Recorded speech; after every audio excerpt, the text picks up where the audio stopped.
Here is the voice of the working class, Rick Smith.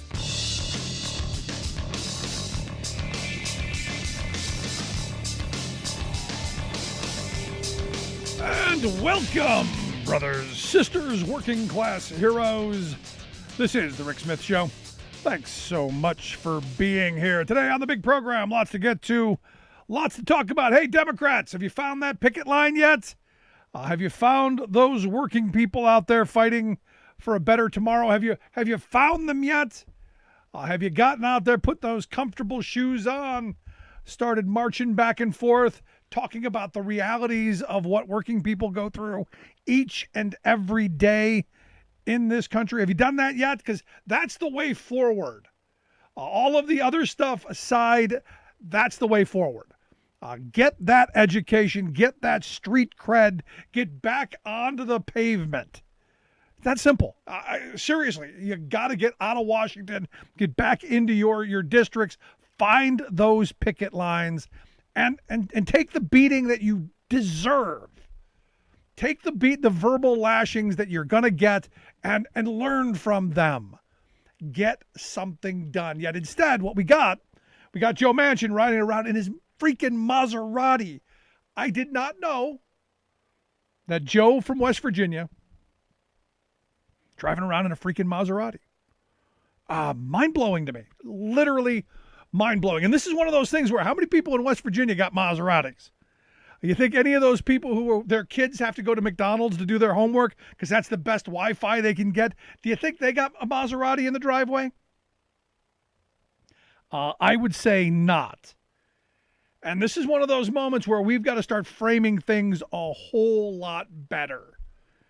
And understand, Joe Manchin today talking about the U.S. Senate. And this is rich. He says, you know what's wrong with this place? I go to a hostile work environment every day. Aw, poor Joe. He's not doing his job, and people are calling him on it. Aw, poor Joe.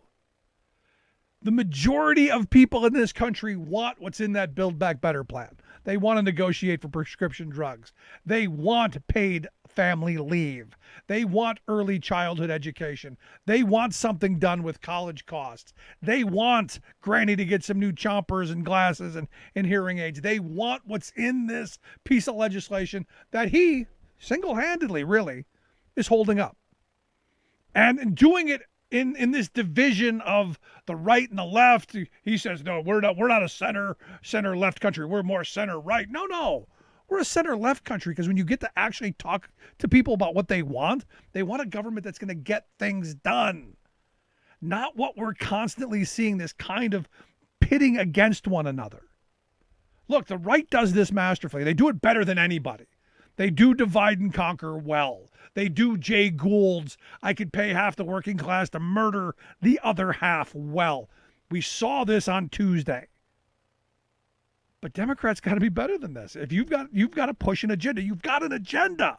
This is the part that's incredible to me. You've got a good agenda. You just got to move it so that you can go back to the voters and go, this is how we're making your lives better. This is how we're making conditions better. You want to talk about a hostile environment? Look at families who are struggling to keep food on the table and a roof over their heads. Look at you look at the strikes that are going on right now. Understand what the strikes right now are about. It's not about his money as much as it is, I would like to see my family. I don't want to work 6, 7 days a week, 10, 12, 14 hours a day. This is about dignity and respect. You want to talk hostile? Look at the worlds that these folks are coming from. Get out in the streets and talk to them. And now understand, the people who are on the picket line are a small minority of the workforce. Understand that people who don't have representation have it even worse. And then do something about it. But this division, this ripping each other to shreds, this tearing into each other is not good. And I look at Representative Cori Bush, who said Manchin's opposition to the Build Back Better Act is anti-black, anti-child, anti-woman, and anti-immigrant. She says, when we talk about transformational change, we are talking about a bill that will benefit Black, Brown, Indigenous communities. That ain't helpful, because that's exactly what Manchin's constituents in West Virginia hear and give him a pass. You have to make it that it's going to make all of our lives better. You cannot continue the division that the right has heaped upon us and have done so masterfully. Leave it to the masters. Do the right thing. Make conditions better for everybody. Because we all do better when we all do better. That is truth. Stick with that. This frame plays into digging Manchin in deeper. This is not helpful. Now, it may raise some money, and it may get some people to go, oh, she's right. And look, maybe some of that is the case. But it's not helpful rhetoric, because what it does is it gives Manchin the pass. It gives them the ability to go, well, it's only going to help them anyway. Why should we do it? It's the wrong frame. It's the wrong direction. Because what's in that Build Back Better Act? Truthfully, people want. For instance, and good on Nancy Pelosi and the Democrats for putting back in the paid family leave part, the paid family and medical leave back into the bill. Sent Manchin into an apoplectic, outrage. He said that this is a piece of legislation that really is needed from a standpoint. If we do it right. We can do that in a bipartisan way so we can make sure it's lasting. No, we can't do this in a bipartisan way, Joe.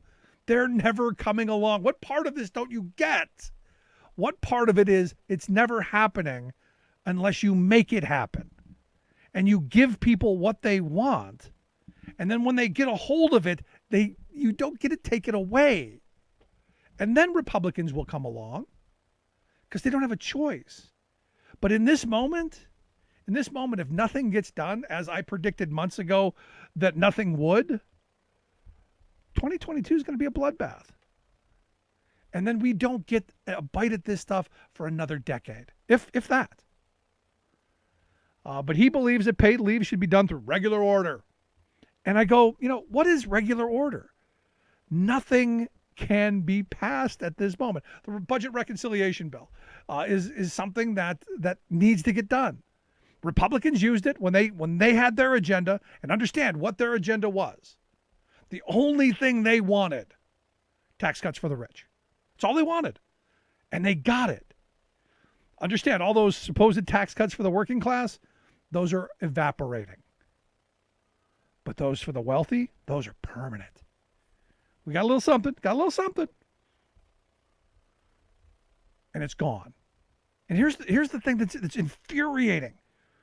And you talk to Republican voters, they don't think the Republicans have an agenda. There is no agenda. There is nothing there. Nothing. But what it has gotten us, it's gotten us into this situation that we find ourselves in, this kind of division. And look, I like Cori Bush, but I think this frame is not helpful. Division is not helpful. I'm not ignoring the plight and the realities of Black, Brown, and Indigenous communities. I'm not doing that. So don't come back and say, oh, you don't like them. Nothing to do with that. But when framed like this, it gives cover. Like I said, it gives cover to Manchin, cinema. It gives them the cover to, and it stops poor whites from demanding better for themselves, for other poverty-stricken communities. And until we change that, we're getting nothing done, man. And then this gives the Republicans the ability to do more of that race baiting, more of the divisions. So Democrats, leave it to the experts on that side. Be the party of the working class. All of the working class. Be the party of making jobs better, of making family life balance better, of making lives better, rebuilding that prosperous working class. Be that party again. And I know there's this move right now, and this is what's really frustrating. There's this kind of move of being, corporate light, we need corporate, because the Republicans, if you've noticed, the Republicans are kind of shying away from some corporations because they're trying to position themselves as the party of the working class. Even though the situation you now find yourself has everything to do with deregulation and all of the policies pushed by from Reagan from Nixon Ford forward. All of that neoliberal, ultra-conservative kind of, on both sides, that kind of pro-business mentality. We gotta cater to the benevolent corporation. Nonsense. We need to cater to working people. We need to give them an equal footing on the floor. And it starts with doing the right things.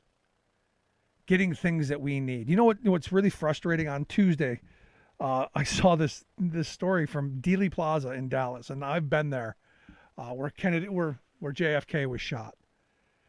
And there were a couple hundred people showed up because they believed that JFK Jr. was going to come back from the dead to unite with Donald Trump and somehow be reinstated into the White House.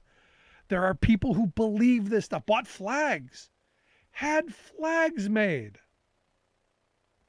proudly waving them. And I'm going, the Build Back Better plan does fall a little short on mental health. Mental health needs to be on the table when you've got hundreds of people who are going to show up. Never mind the fact that JFK Jr. has been dead for 20 years. Well, what 22, I guess, now? Never mind that. Never mind the fact that he was a liberal Democrat. Never mind that.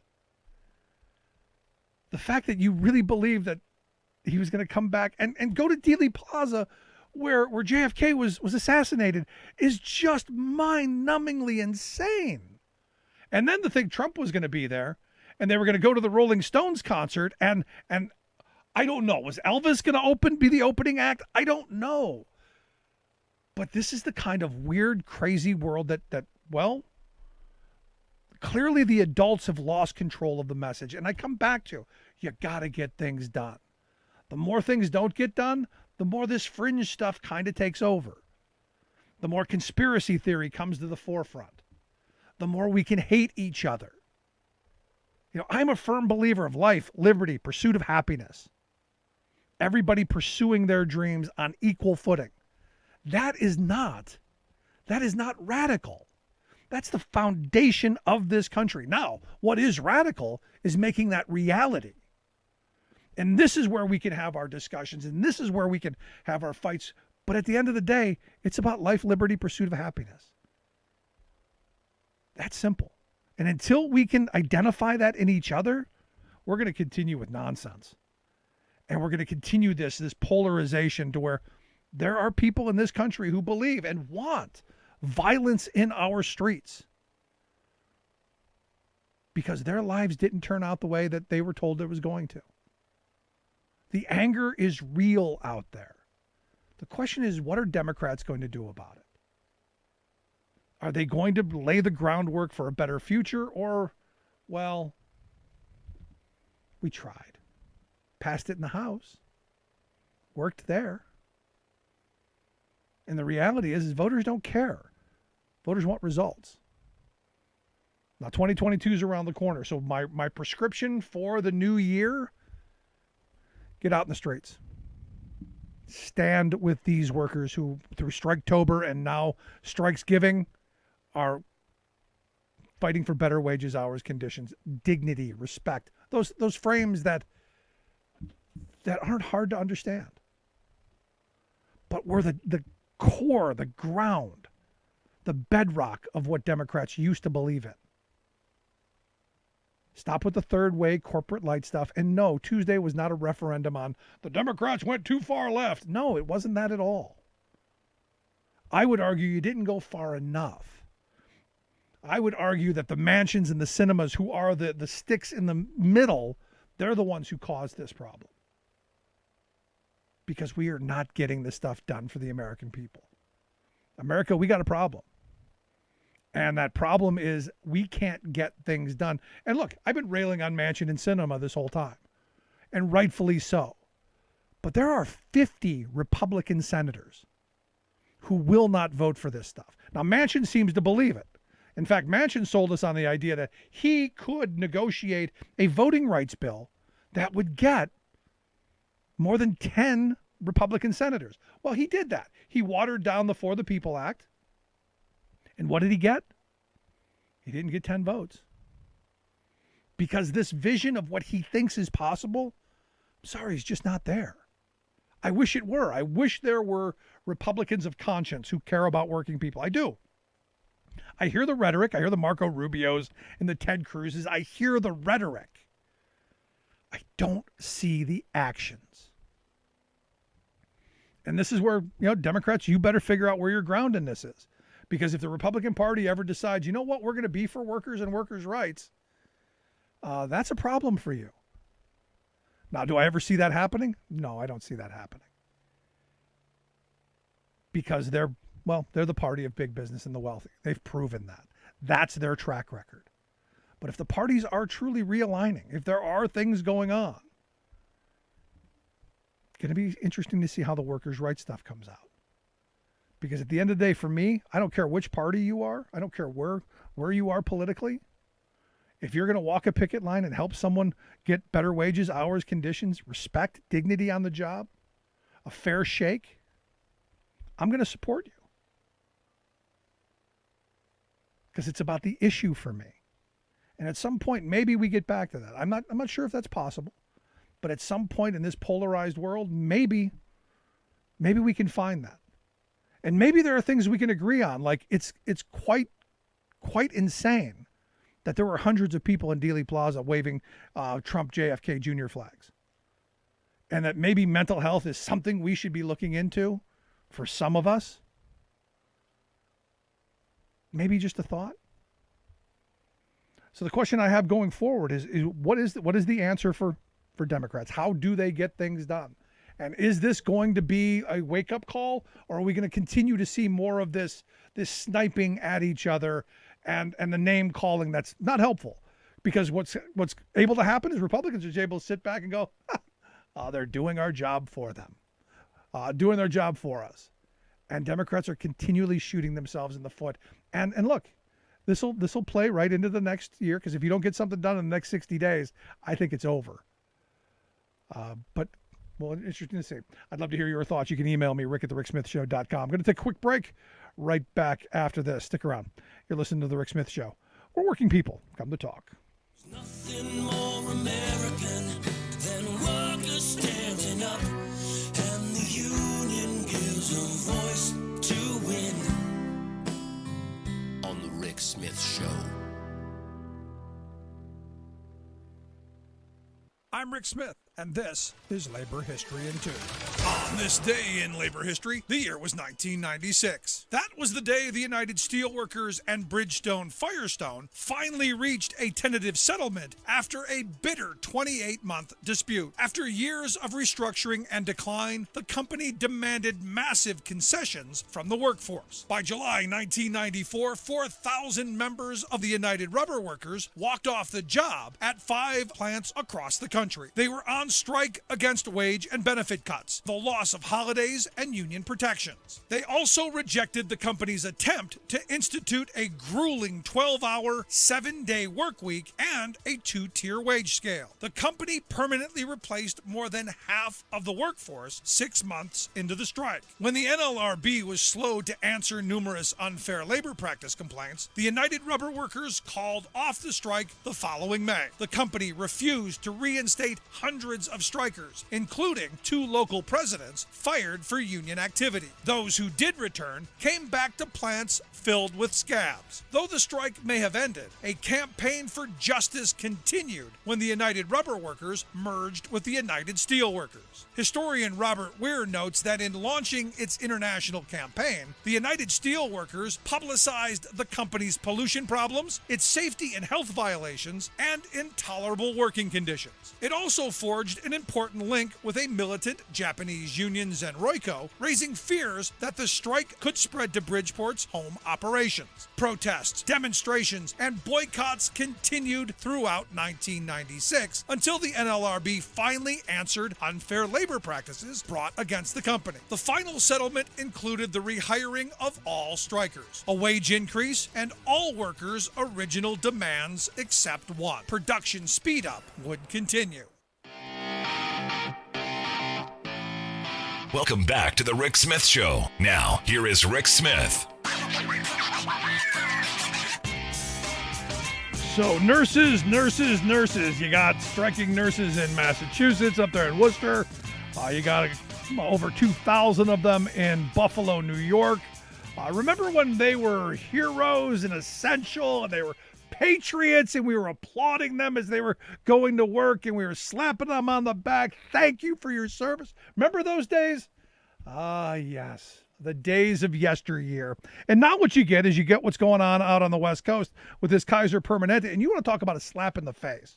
From what I understand, the contract that they've been offered is a 1% raise for 3 years for the people who are working there now, and for new hires to see their wages cut by 25%. And you go, how do you do that to people that you called patriotic, essential heroes? And then you're surprised that they're going to probably go on strike and say, no, we're not taking it. That's why I have asked Noah Lanard to come talk with us. Noah is a reporter over at Mother Jones, where they do fantastic work. He is up on this story. Noah, thanks for taking time for us. Of course. Thanks for having me on, Rick. So am I getting these numbers right? A 1% raise for 3 years, which isn't anywhere near the cost of living and inflation. And then for new hires, whacking them down by a quarter. How is that even remotely possible? Right. Yeah. So that was what Kaiser came out of the gate with. It was initial proposal was going to be cuts of between 26 and 39% for new hires starting in 2023. And that led in the past couple of weeks to overwhelming strike authorization votes from unions that cover about 40,000 workers. Since then, we've just learned that on Tuesday, they backed down only slightly to a 15% wage cut for new hires, which is still unacceptable to Kaiser workers, which is why just a couple hours ago, their unions put in a 10-day strike notice, which is the legal requirement for healthcare workers. So on November 15th, more than 30,000 workers will go on strike unless Kaiser further changes its offer. And that's going to be a major strike to California's healthcare system. Because to be honest, I don't think there are enough scab nurses out there, or these traveling temporary nurses, scab nurses. I don't know there are enough out there to fill that void, are there? No, it isn't. I mean, there's a huge number of nurses, and it may even grow. There's another 8,000 Kaiser workers who have authorized strikes who have not yet put in their 10-day notice, but they could do that any day. So we're talking about workers in California, Washington, Oregon, Georgia, Hawaii. I mean, this is a huge healthcare strike. And yeah, Kaiser has been putting out there through this company, scab labor company called Huffmaster, trying to hire nurses, and the salaries are tremendous. $12,000 for a week of work in some cases, but we're talking about tens of thousands of workers here. No, it's crazy. We spoke with a nurse from Buffalo here recently, and the CEO of the Mercy Hospital there, a nonprofit Catholic hospital, is saying that they're spending tens of millions of dollars more than they were expecting or they needed to fight off this strike. And I'm going, why would you do that? Why wouldn't you just pay your nurses a reasonable wage and the staffing levels that they're fighting for, and save yourself millions of dollars, unless this is just a power grab and a union busting opportunity?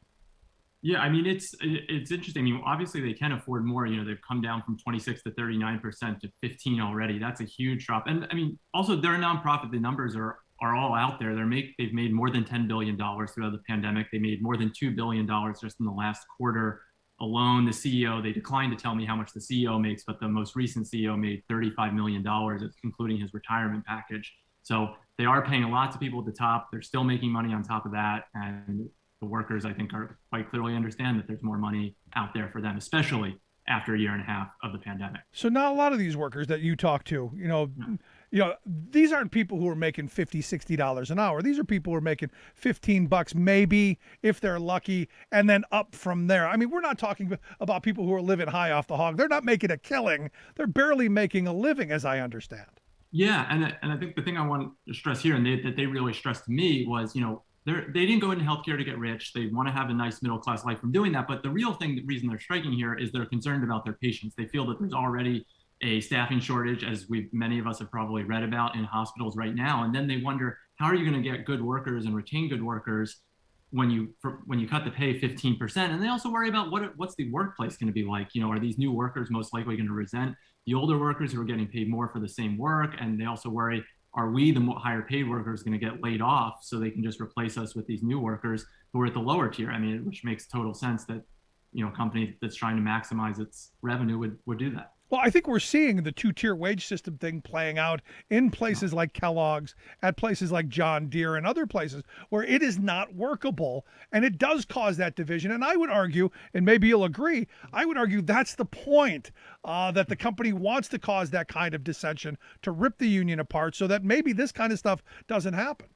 Yeah, I mean, it's definitely, historically, two-tier wages have not been good for union solidarity, as you know. And so, I mean, it makes a lot of sense. And also, I think it's, we've heard about 40 years of declining union membership and, the erosion of the middle class. And now we're supposed to be at a moment where workers have more leverage, hopefully maybe making a dent in undoing some of the damage that's been done. And companies are just trying to go even further and cut wages for the, new workers who are coming in even more at what's supposed to be a moment of increased labor power, which is why we're seeing strike authorizations and actual strikes. Yeah, I mean, this is one of those moments where you go, not really sure who's running the show over there, but it seems really short-sighted, especially given the fact that I understand, and you correct me if I'm wrong, but Kaiser, like a lot of these healthcare facilities, we're getting PPP money. There's money there. There's money to be spread around. It just seems like greed. It just seems like, well, we've got the control and the power to tell you no, and it just seems like that's the overarching theme there. Yeah, and with Kaiser, I mean, they're actually in such a good financial position that they got about $500 million through the CARES Act, but then they made a big show of announcing that they had returned the money because they didn't need it anymore. They were doing so well financially because they're more of a membership model that served them really well during the pandemic. But then I talked to workers, someone like Holly Seeley, who's a nurse or ER tech in Hawaii, and she's working 2 jobs, 36 hours at the hospital, and then 30 hours at a local pharmacy to make ends meet in Hawaii. So she already can't afford her current salary, let alone a 1 or 2% raise at a time when you have inflation going at 4 or 5%. Yeah, how do you offer in a time where look, the inflation numbers I just saw were like 5%. How do you go? We're going to give you 1% over the next 3 years and expect someone to take that? I look at that, and my hot take on seeing those numbers was Kaiser wants a strike, because there's no way anyone can conceivably accept that. There's no way a union could go, yeah, we're gonna take this back to the members, and the members are gonna accept it. There's just no way. Yeah, I mean, I don't understand. I mean, this maybe is their negotiating tactics here. I mean, in 2019, they got close to having more than 80,000 workers go on strike and ultimately back down. We're already seeing them starting to give some ground, but I think now, like you saw with the IATSE potential strike in Hollywood, now that a strike authorization date has actually been set, maybe they'll finally come to the table and, start presenting real offers that workers have, there's a chance they might accept, but we'll see. So now the strike has been authorized, or there's an authorization vote coming? Yeah, the strike has been authorized overwhelmingly. That happened last month. Kind of, you saw votes of like 93%, 96%, depending on which local. Right. And now, just today, they said it's authorized and the strike will start on November 15th, unless something changes with the contract. But right now, we're 10 days out from. So it'll be interesting to see over these next 10 days if there's any negotiation, or if they do like Kellogg's did today and said, this is our last best and final offer, there's nothing more. And that's, I guess, the end of talks for a while, I guess. Do you see that happening here?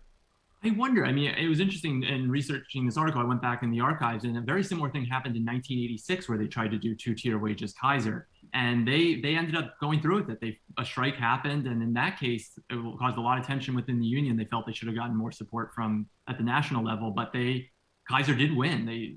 Workers were on strike for more than 6 weeks, but they ended up having to accept the 2-tier wages. I think this time, I would be very surprised to see that happen, and it seems like there's way more strength in the union, and also just way more public support. And also everything you said at the beginning. I mean, after everything we've heard about nurses for a year and a half and healthcare professionals, it's just hard to imagine them accepting a pay cut, and of course, why should they have?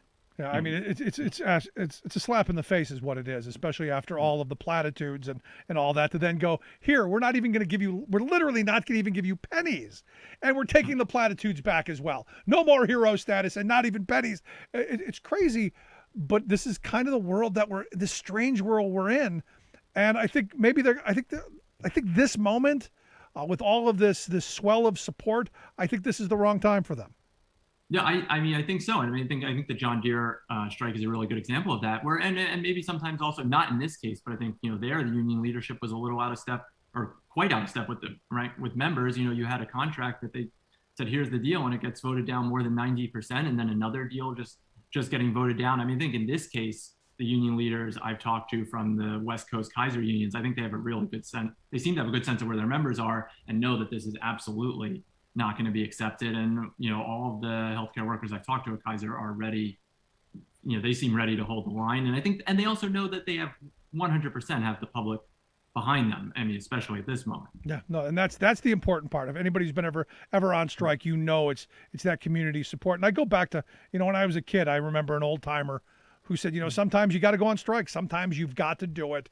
To mobilize your members, to make them more militant, and to get them to understand that they're fighting for something, because once they fight for it, they're never going to give it up. And I think that's something the working class of this country has forgotten, that the gains that we have, the conditions that we take for granted, people fought, bled, and died for generations.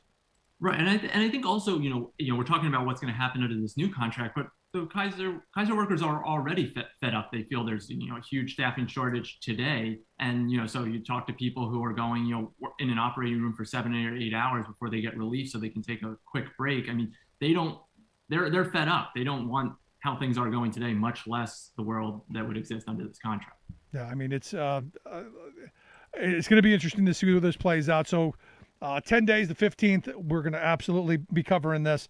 I do want to take a quick move away from this, because in New York something happened. I guess it was yesterday. There was a hunger strike for a couple of weeks, I guess. This New York taxi group that really, honestly, when you read into how badly these taxi drivers got screwed over continually for the last couple of decades, it's a horror story. But walk me through what happened there in New York with the taxi drivers.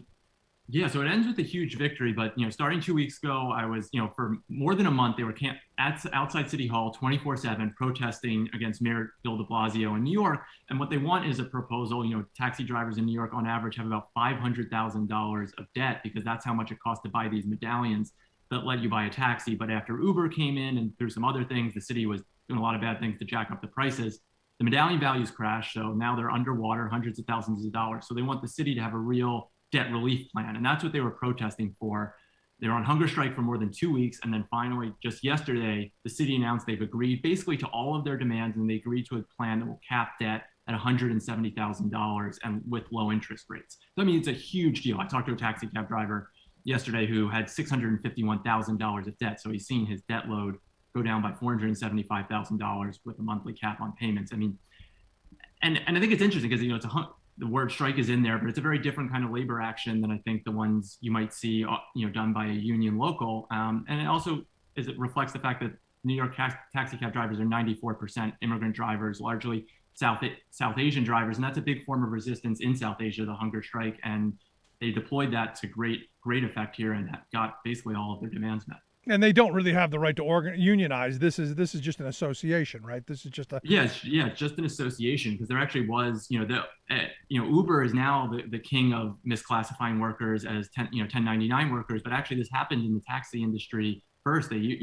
as they used to be employees, and then they, some clever, shrewd lawyer started, saying, well, we can treat them as contractors. So that happened a long time ago in the taxi industry. So yes, they're moving through this different kind of labor organization, more of a membership, not an official union, but they were highly organized, and they also got tremendous support. You had Majority Leader Chuck Schumer weighing in, you had AOC weighing in. It was basically everyone versus de Blasio in the end, and as a result, it wasn't that surprising that he caved. I mean, frankly, I was surprised that he held out for as long as he did. And I think the other thing that was smart here is that they had a very specific proposal. It wasn't that we don't like what you're doing, do something better. Right. They came up with their own plan. They got the New York City comptroller to score it, show exactly how much it would cost. So they really went into the negotiating room with exactly what they wanted to get out of it, which is, in the end, they got that. Yeah, and ultimately, you could blame this a lot on Bloomberg and past administrations as well. So there was a way of passing that backwards, because this was really a screw job of working people regardless. And look, when Uber and Lyft came on scene, I was going, look, the taxi industry, there are no angels there. They've been screwing those workers for years too. Where was the outrage for them? And the whole transportation thing is, if you're talking about trucking or taxi drivers or any of this stuff, they've all been screwed over and misclassified because, hey, you're your own boss. You get to buy these overly expensive medallions. You get to buy your own car. You get to upkeep it. You get to put gas in it, insure it, all that stuff. And maybe if you work 20 hours a day, you can make a profit.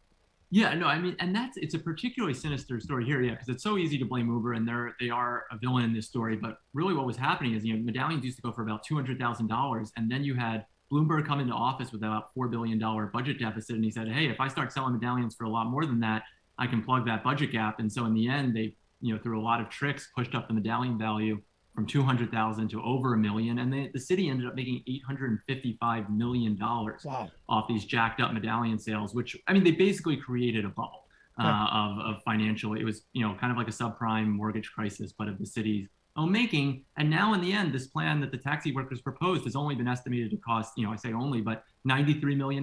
That's a tenth of what the city made from screwing them over. So it seems that it's the least the city really. It's the least you cheat them, then you give them a little bit of relief, and you still crime does pay. Yeah. Oh yeah. And I also think for people who weren't at this hunger strike, I stopped by many times over the past 2 weeks. I mean, it was a pretty incredible scene. I mean, it was intense at moments, real joyful at others. But one of the main people I was talking to was a guy named Richard Chow. He's 63. He's diabetic. He has high blood pressure. His brother had been a driver who committed suicide in 2018 because he was more than $700,000 in debt. But I mean, I watched him for more than 2 weeks. He had no solid food, just Gatorade and coconut water. And you just watch him go from lose energy to the point where, by Monday he was in a wheelchair. And then yesterday he has this total victory, eats his first solid food in more than 2 weeks. So it was, being on strike is hard, but this was another level of, personal sacrifice that people in their 60s were making, people who should be retired by now and having a secure retirement after having invested in this, what was promised to them as an asset. The city ran ads saying this was better return than the stock market. Don't buy stock, buy a medallion. Jeez. Again, this is, if this is what it takes to make a living in this country, that you got to go on a hunger strike, we've got some serious problems and some serious things that need to be taken care of. And in my view, the need for major comprehensive labor law reform so these situations don't pop up. But Noah, I appreciate you taking some time for us, sharing your thoughts on these stories, and keep up the great work there at Mother Jones. I love the stuff you guys do. All right. Yeah. Thanks so much, Rick. Good stuff. Thank you. Noah Lanard, reporter there at Mother Jones. We'll get links out on social media how you can check out his work.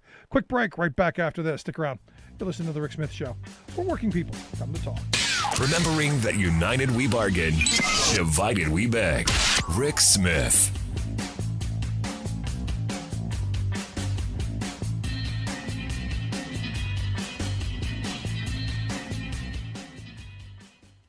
I'm Rick Smith, and this is Labor History in 2. On this day in labor history, the year was 1879. That was the day that Will Rogers was born in Oologah, Indian Territory, in what later became Oklahoma. Rogers grew up on a ranch, and by 10th grade had dropped out of school to be a cowboy. Skilled with a lasso, he became a cowboy entertainer first in vaudeville, then in silent film. Rogers also had a syndicated column and a radio show where he became a popular political commentator. With quick wit and humor, Rogers helped to shape public opinion. He brought humor to serious issues in a way later echoed by the likes of Jon Stewart and Stephen Colbert. Rogers often talked about the plight of the American worker. In 1931, he was asked to give a radio address for President Herbert Hoover's Organization on Unemployment. Rogers expressed the urgency of the unemployment that was sweeping the nation during the Great Depression. He said, quote, "The only problem that confronts this country today is at least 7 million people are out of work. That's our only problem. There is no other one before at all. It's to see that every man that wants to, able to work, is allowed to find a place to go to work, and also to arrange some way of getting a more equal distribution of the wealth in country. Now, the prohibition, we hear a lot about that. Well, that's nothing to compare to your neighbor's children that are hungry. Here we are in a country with more wheat and more corn and more money in the bank and more cotton, more everything in the world. There's not a product that you can name that we haven't got more of it than any country ever had in the face of the earth. And yet we've got people starving.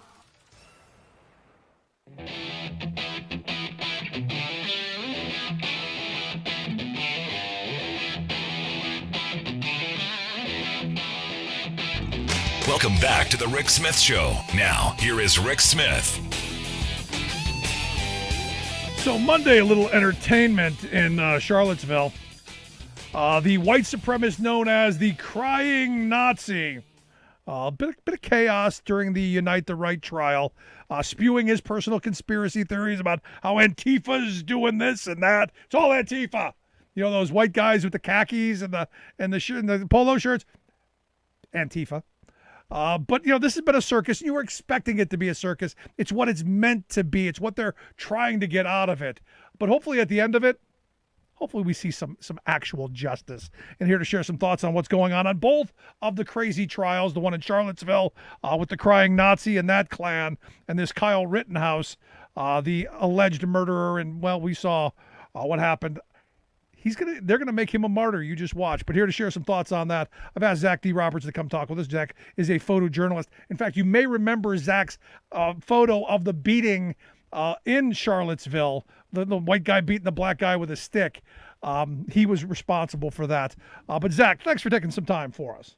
I should add, I'm responsible for the photos. Yes. Sorry. Responsible for reporting what actually happened. And, you know, to that point, you know, I looked at that photo and I'm going, you know, how is it that you're not beaten? How is it they didn't shoot you at that moment? Well, I mean, I was lucky there because a mixture of DeAndre Harris is the young teacher's assistant who is on the ground being beaten by half a dozen to 10, everything ranging from white nationalists to literal Nazis on the ground of the Charlottesville police parking garage. That's where you see those photos. That's where it's being done. And somebody pulled a gun on DeAndre. It was aimed at me for a brief moment. And but luckily DeAndre Harris's friends and another journalist actually kind of cleared the crowd because I was far back in the garage. So I was very lucky on there. Yeah, no, it's crazy what's going on here. And I look at this trial, which I don't think is getting enough attention because these are some crazy people. And this is the kind of stuff that needs to be exposed because, look, this is dangerous stuff. These are people who truly want to tear this country apart on lines of race. I would argue that this is probably, outside of like Supreme Court cases, there's like that really important gun case going on right now too. My mind is on like 4 different trials right now. But this is probably one of the most important court cases of the last 20 years, in my view, not only because I was there, I was at Charlottesville, and I've talked with like a good half of these people at different times. But this could be the way, could set the precedent for the way that we stop organized hate in this country from basically raising incredible sums of money, organizing events like like the Unite the Right rally in Charlottesville, and basically potentially, you know, getting away with, you know, large scale attacks. We remember Heather Heyer was murdered that day, but she was one of dozens of people that were attacked on different levels. DeAndre Harris nearly died. He almost bled out in the street. And then there was at least a dozen other people that were, some of them not crippled, but damaged for life. Not only PTSD, but also physical abilities for life because of James Fields, who drove that car through the crowd on purpose and murdered Heather Heyer that day.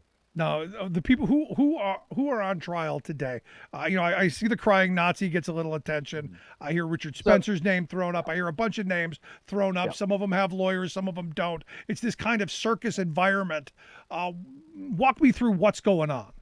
it is a bit hard to follow unless you kind of memorize and know all people's voices, because the only way you can follow the trial is through a call-in line that may sometimes people actually do it. But it's the who's who of 2017 far-right extremists. It's Richard Spencer, also known as the Dapper Nazi. He's the guy that dresses really nicely, speaks really well. He was the guy that coined the term the alt-right. You have Jason Kessler, who is from Charlottesville. He's the guy that actually kind of started this whole Unite the Right thing. Chris Cantwell, the crying Nazi you saw in the Vice piece. You have James Fields, who murdered Heather Heyer. You have large organizations like League of the South, which is a neo-Confederate group, Southern nationalists is what they call them, as opposed to American nationalists or whatever. You have the National Socialist Movement, which is basically modern Nazis, straight up Nazis. The KKK in 2 different forms, and then Identity Europa, and like 2 other groups that like I've heard of. So basically, we've got the who's who of hate in one courtroom. This is this is all of them together. Maybe not the 3%er groups and some of those, but this is these are the Nazis, right? These are the it's actually really funny is always a kind of put the marks around that. But it's amusing because actually this week in the trial hearing, they've been reading discussions between the 3%er and the militia groups, who they were very angry at because the militias were focusing on, no, we want to make sure that violence doesn't happen. And they were not happy with that because they wanted this to happen. They prepared from day one for months, building shields that had screws sticking out of them so that when they're, got into scuffles, literally like saying like, oh, you can, you may not want to bring a knife or something like that, but you can just, fill a sock with rocks and that works just as well. They just like tie a monkey tie a rope around a monkey wrench and that works as a good swing thing. They came up with all the different inventions. They also had guns as well. As you can see, if you go to gregpalace.com, where I have my article, they had firearms and everything you could possibly think of. No, this is dangerous stuff, and my problem is it's not getting, like I said, the kind of attention that it needs, because people are like, well, they were just peaceful protesters. They were just well-dressed, articulate, peaceful protesters. They've got a different point of view. No, these are criminals. These are people who want to tear this country apart and do it in the most violent way possible. Yeah, this is what they want to portray, is that, no, we just wanted to have this rally around, the heritage, not hate thing.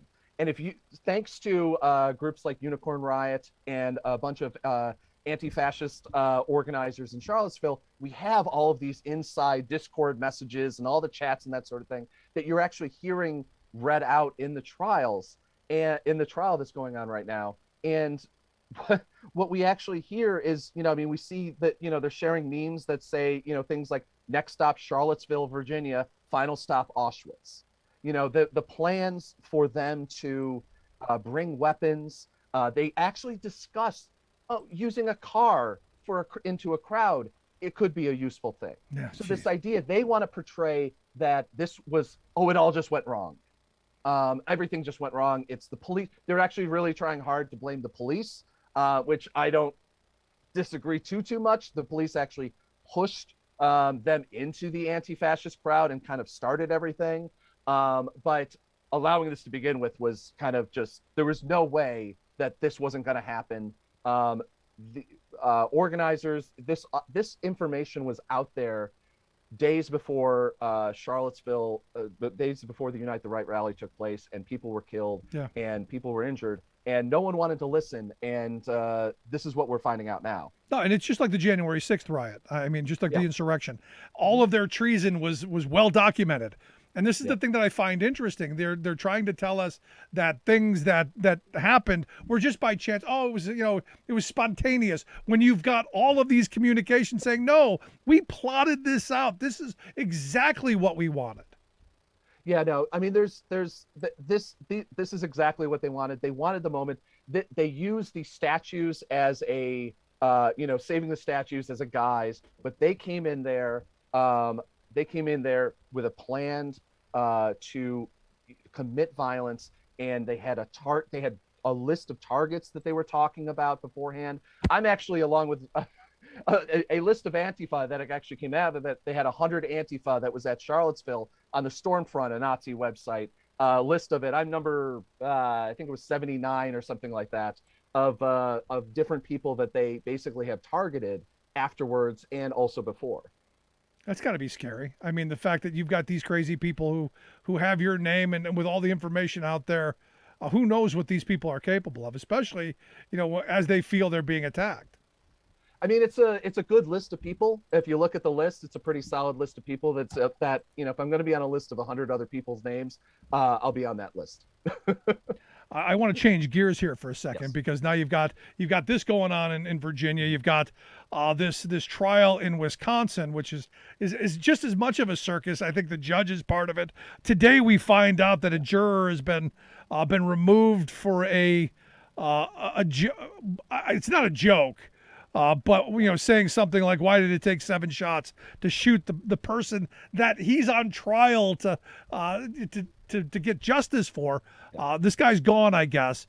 But it's this kind of stuff that's that turns these trials into these spectacles. And I fear that no matter which way this goes, this kid who did this shooting is either going to be a martyr or a hero, but either way, it's not good for the country. Oh no! I mean, he's already he's already a hero. There's T-shirts. I covered a Proud Boys rally in Portland months after this shooting happened, and the Proud Boys had already made up T-shirts that said "FAFO" and Kyle Rittenhouse along sleeves. Like, the branding had already started just months after the shooting happened, and they'll use that. Kyle Rittenhouse has already been photographed. I think it was a couple months ago before the trial. He was photographed hanging out with fellow members of the Proud Boys in Wisconsin, drinking at a bar with his mother, underage, by the way, in a bar, which it's interesting. And taking photos and flashing the white pride sign and that sort of thing. So I mean, like, this kid is fully embracing it. His mother has been on Alex Jones's extremist network trying to raise money, and he's become a huge I'm trying to remember how many hundreds of thousands, if not over $1 million he's raised for his trial, almost solely from white nationalist groups like the Proud Boys and others. Yeah, because I have people tell me, but Rick, that's not such a big problem. You're blowing it. It's just a handful of crazy people. We've always had them. It's not a big deal. It's like the militia groups that are, all over, Michigan and Wisconsin and here in Pennsylvania where I'm at. They're among us, but they're not really a problem. They're a nuisance. I'm going to argue that this is a real problem. The nuisance is no longer just that they're spattered all over the place. That this trial in Charlottesville shows me how connected they are and how working in unison they are, and that is frightening. Yeah, I mean, there's a lot of infighting amongst all these groups as there are continuing. I mean, the left gets along totally all the time, right? Unions get along all the time. The right wing has the same thing. The problem is that they also have tons of money, and they have tons of guns that they really, really want to use. I mean, we saw that, I don't know if you saw that video of Charlie from the Turning Points USA meeting they had. Charlie Kirk was on stage, and somebody came up and talked into the mic and was just like, well, you talk about all this stuff and you get angry about it, but when do we get to use the guns? And that's what all of these guys went into. That's what Charlottesville was. Yep. That's what the counter protests, the Black Lives Matter protests over last year's. That's what that was. That's why Rittenhouse showed up in Kenosha with an AR-15 and was given fist bumps and hanging out with the local cops who loved the idea of having people that were going to be able to do the dirty work for them potentially. And making up things. I mean, like, sadly, we have a decent judge. I'm a little worried about the judge in the Unite the Right case because he there's some words he doesn't want to use, and there's certain things that he doesn't seem to understand that I feel like if you're a judge in this trial, you should have probably had at least that basic level of prep. But the judge in this trial, Judge Schroeder, I just literally have like a laundry list of he won't allow the word victims to be used in court case. I don't know. I'm just a country journalist that watches too much Law and Order. But I believe that the word victims is kind of an important term of use. Like, I don't know what the thesaurus, that you can pull out that goes with it, but it's okay to use the words rioters, looters, arsonists in the trial, which again, I mean, goes to this whole, both of these trials have one thing in common, and that they're trying to use the guise of Antifa, to scare the jurors into believing that these young, well-dressed white folks we're just defending the country's honor and defending the buildings against arsonists and things like that. I mean, they can do all the conspiracy theories that they want. There's no proof that ever that busloads of Antifa came in dressed as white supremacists and committed violence in Charlottesville. That's what Chris Cantwell wants you to believe. That's what Alex Jones wants you to believe. I was there. There wasn't any busloads. There wasn't anything. None of those people happened. I can tell you, unless they're really committed and they have a fist-sized Nazi tattoo swastika on their chest. I don't know. I know that a lot of anti-fascists love tattoos, but I don't know anyone who's that committed to the bit. Yeah, George Soros does not pay that much money. And I've never gotten a Soros check either, but I know we're all waiting for that. That's a whole nother story. So in walking through this, what do you think the outcome is going to be in these trials? I mean, ultimately, let's say they're all found guilty. Do they just become martyrs and become bigger? If there's a possibility they're found not guilty, now they're heroes. This almost seems like a no-win situation. There's one other case that, because I put out a tweet that basically extremist journalists get to wake up every single morning and decide which court case they're going to turn into about a white nationalist murdering people. And there's a third one. There's Ahmaud Arbery. The killing of Ahmaud Arbery started this week, and there's only one black juror in the entire thing, and all the alternatives are white. Alternative jurors are white as well. My hope, I don't have a lot of hope for the Rittenhouse thing. I don't see him spending a lot of time in jail. If he does get jail time, he'll come out the other side a martyr, and probably actually, which is kind of worrying, which is what's happening to the January 6th people as well, is they go into jail and then they work together and they talk to the extremist groups that are in jail and get radicalized even there. Yeah. But in the Charlottesville trial, we at least, because this is not, no one's going to jail for this. James Fields is already in jail for murder, and there's 4 white nationalists who are in jail still for the brutal assault of DeAndre Harris. But what we hope here is that we financially destroy them and break the networks that we can see in this trial happen. Good stuff. Zach, I appreciate the time, man. Good stuff. Thank you so much. Zach Roberts, photojournalist. Make sure you check out his stuff over at gregpalast.com. Quick break, right back. Stick around. You're listening to The Rick Smith Show. For working people, come to talk.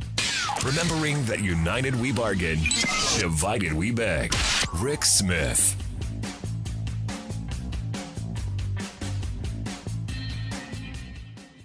I'm Rick Smith, and this is Labor History in 2. Got milk? If you lived in Neillsville, Wisconsin, the answer might have been no. And on this day in labor history, the year was 1933. Wisconsin was known as the dairy state. In the 1930s, it was the largest producer of milk in the country. The price of milk fell during the Great Depression, and farmers received a smaller percentage of the proceeds. A cooperative group of dairy farmers objected to the low prices set by the larger dairy plants. farmers who produced milk for bottling remained solvent. However, farmers who produced milk for cheese, butter, and other dairy products were driven into poverty. Some dairy farmers banded together and decided not to sell milk unless a previously agreed upon price was met. They were vastly outnumbered, as many farmers sold at the reduced price. The strikers resorted to roadblocks to prevent delivery to the manufacturers. If a truck driver refused to turn back, the strikers forcibly dumped the milk at the roadside. Sometimes the strikers tainted the delivered milk with kerosene or oil. They also targeted creameries, causing damage to 7 during the strike. The state tried to break up the roadblocks or use convoys to escort trucks. Non-striking farmers attempted to deliver milk via railways, but some rail lines were also blocked by strikers. The October to November strike was the third in a series of milk strikes in Wisconsin. Thousands of gallons of milk were dumped. A 60-year-old farmer was killed at a picket line in one Wisconsin town. In all, farmers lost $10 million during the strike. No milk today, it seems a common sight, but people passing by don't know the reason why. How could they know just what this message means? The end of my hopes, the end of all my dreams. Like what you hear? Check out more at laborhistoryin2.com. Behind the door where my love reigned is. What is so supreme about the Supreme Court? I mean, besides being housed in an imposing marble building, being the final stop on America's judicial train, and having its 9 members look photogenically authoritarian in those full-body black robes. And yes, its existence is written into the Constitution, but so is Congress, and no one thinks of it as anything supreme. We 330 million Americans are told we must obey the law as defined by a half-dozen unelected lawyers on this court. Why should we democratic citizens do that? After all, these legalistic elites have no actual power to force their personal beliefs on us.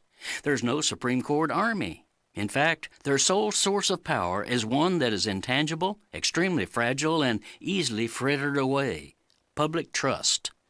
We should go along with their rulings only if they appear to be fair and honest, not based on personal whim or partisan ideology, and not meant to extend plutocratic power over the people. As Justice Elena Kagan rightly put it, the only way we can get people to do what we think they should do is because people respect us. That's where the present majority of far right-wing appointees have failed so abjectly. Rather than meeting a lofty standard of judiciousness, all 6 have pulled the court down into the mire of crass Republican politics. They've corrupted the system and jiggered the law to decree that corporate campaign cash is free speech, that the state can take over women's bodies, that the Republican Party can unilaterally shut millions of voters out of America's voting booths, and so awful much more that enthrones the few over the many.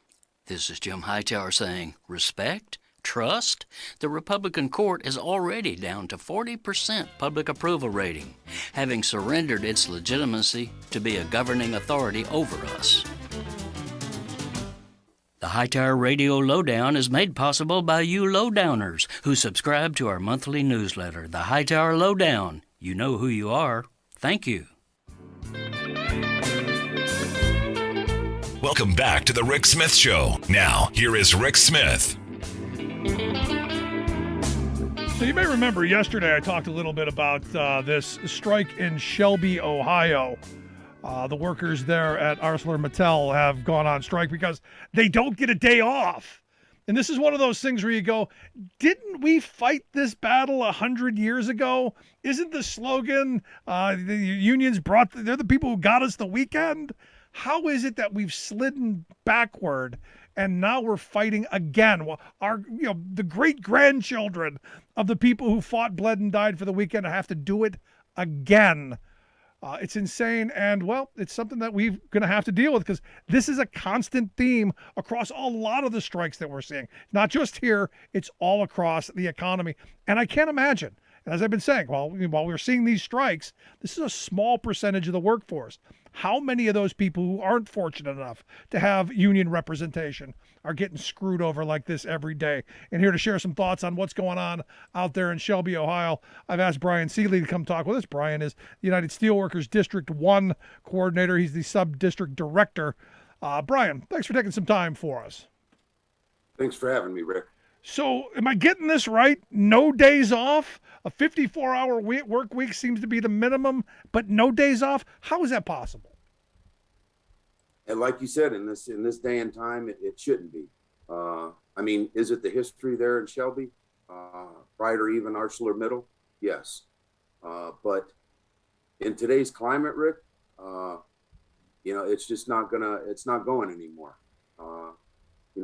People got used to knowing the facts of how important it is to spend some time with family through this pandemic, and coming out of that, that has been one of the main focuses in our negotiations with them this time around. No, and the thing that's frustrating to me is, as I said, as somebody who is a student of history, these battles were things that I would have expected to be long gone.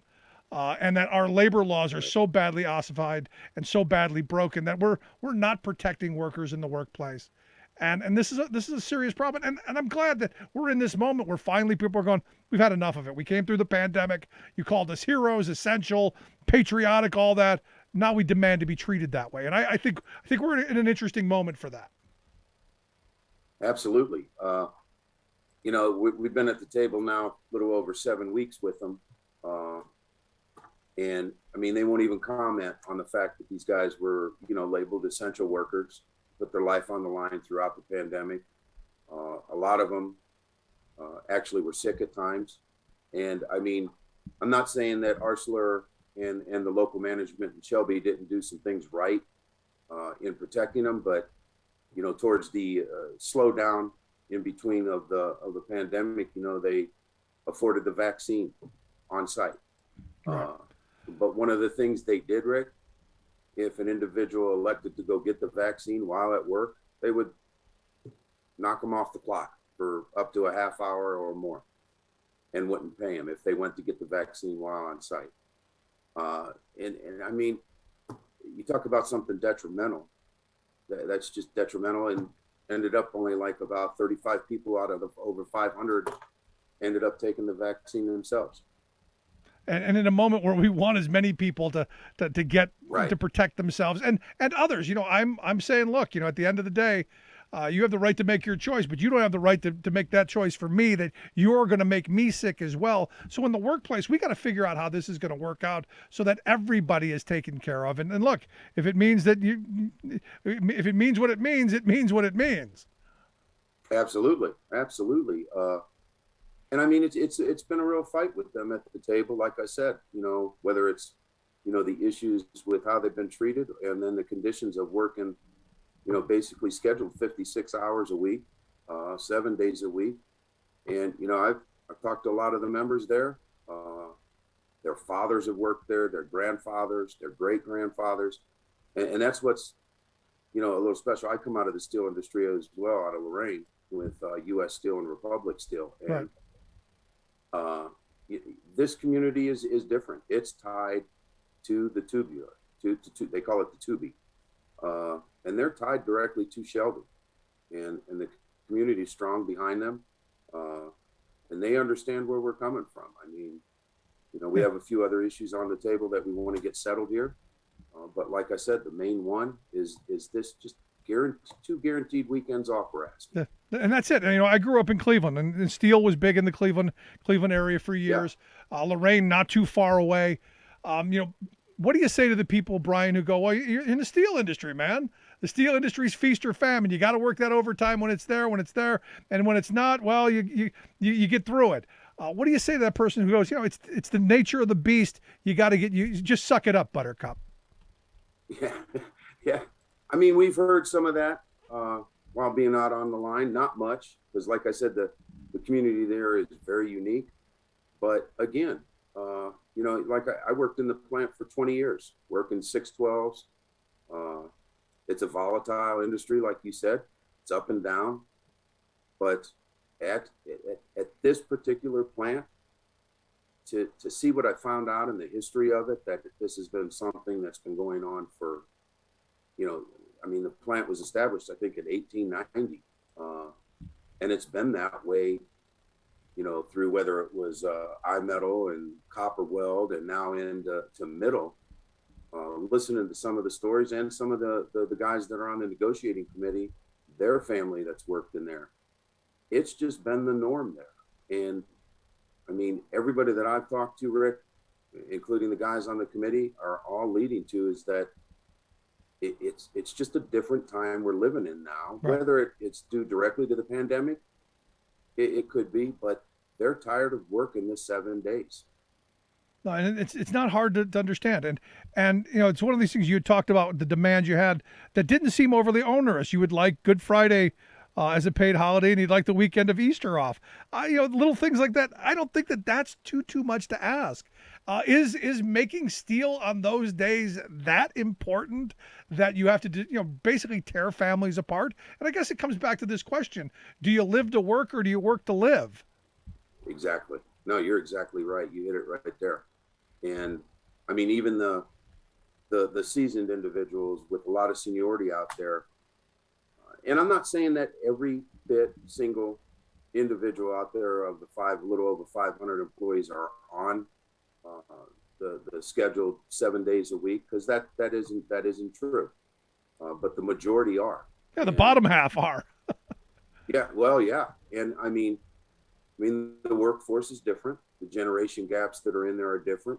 But even the older generation that is still out there, they're tired of it. And, you know, they've been real clear, gave a great loud message upon the strike authorization meetings that we took place.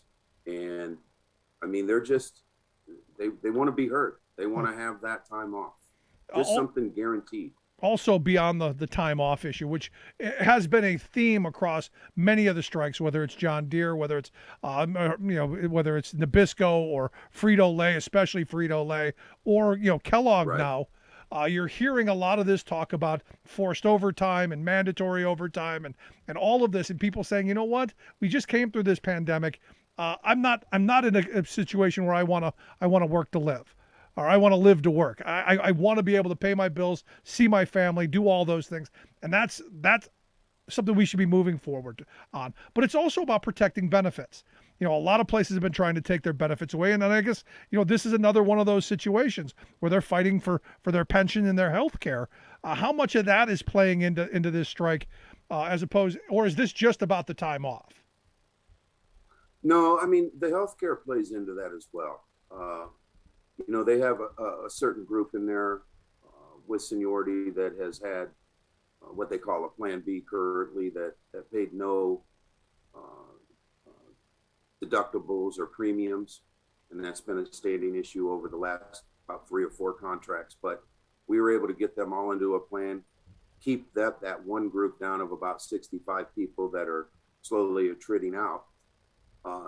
But the plans that they have proposed, and we are pretty close on the health care to an agreement, it's just the premiums continue to go up to 8% every year. Wow. And by the end of this contract, if you have a family, you're going to be paying, a little over $500 a month for your insurance.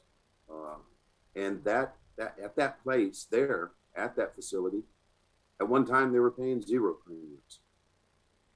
Yep. And now it's just continued to rise. As soon as you open that door, they kick it off the hinges, and this sounds like where it's going. Now, as I understand, this is a very profitable multinational corporation. They're not hurting, as I understand. No, they've made corporate-wide. Arcelor has made $6.3 billion in the first half. Now, at the facility in Shelby alone, they've made a little over 15 million just in the months of July, August, the last 3 months, not including October. They've cleared net income of over 15 million. So they're not right hurting. now for the 4-year contract, we're not even at that. And for me, I look at these strikes and I go, when you come down and you do the numbers, what precipitates the company of going, well, fine, we're not giving, you're going to have to go on strike. Is there a number at some point? Does this break because the economics go? How do you see this playing out in the coming days and weeks, and hopefully not longer than that? Right, exactly. I mean, we met with them Tuesday and Wednesday. We decided after Wednesday to take a break until Monday. We did make, some progress, but they're basically moving money around, Rick. So, I mean, they're trying to stay as cost neutral as they can. But I mean, the kicker of all this was when we still had about 10 hours on Sunday, because we expired on October 31st at midnight. They came in and provided us a so-called final offer. We said we'd get back with them in a little bit, give us some time to review it, and we'll get back with you. They said, okay. And 20 minutes later, I had a question for clarification, and their representative was down the road in Worcester, Ohio, on his way back to Pittsburgh, and just left unannounced. And they said, hey, we gave you your final proposal and we're done. 10 hours to go. And once we continued meeting on that, and after finding that out, I mean, we were left in the situation we ended up taking. Yeah, it sounds like it's this is something that they wanted. So the last question I've got for you: how can we help? How can our listeners help? Have you set up a strike fund? Because obviously this is going to come down to the company's going to try and starve your members out. What can we do to help? Right now, just any support that we can get. We've been in touch with some of the politicians. We have Sherrod Brown coming out on Monday to visit with us, and Sherrod's always been a huge supporter. He's from the area. Yep, which big fan. Is great. No, this is where I started today off. So Brian, I started off. You Democrats, you want to keep getting beaten like you did on Tuesday. You better get your butt out on a picket line and start getting a master's class on working class economics. Find out what working people are having to go through, and then get your butts back into the halls of power and make their lives better. Because this stuff is happening because workers are struggling to make ends meet. They're struggling to meet their family commitments, and they're tired of being battered in the workplace. It's time for Democrats to step forward and actually get something done to make work in this country more tolerable, even if Joe Manchin thinks that he works in a hostile work environment. Right. I couldn't agree with you more there, Rick. Just my theory. So what can we do? Anything to get this word out for them, support. We have a lot of things pouring in from the community right now, which is just unbelievable. The tight-knit community there, like I said, with the history. But mainly just getting this word out, Rick, is the best thing that we can do right now. Well, Brian, I appreciate you taking some time for me. I hope you'll come back and keep me updated on what's going on. Keep us in the loop. I wish you guys the best. One day longer, one day stronger. Just keep it up. Appreciate it. Absolutely, Rick, and I appreciate you having me on. I'll be in touch with you. Great stuff, Brian Seeley. Look, anything we can do to help our brothers and sisters in the steelworkers out there in Shelby, Ohio, we're going to do. And any worker across this country who's on strike tonight. Love to hear your thoughts. Anything in your backyard, we want to know about it. You can email me, rick@thericksmithshow.com. Going to take a quick break. Right back after this. Stick around. You're listening to The Rick Smith Show. We're working people. Come to talk.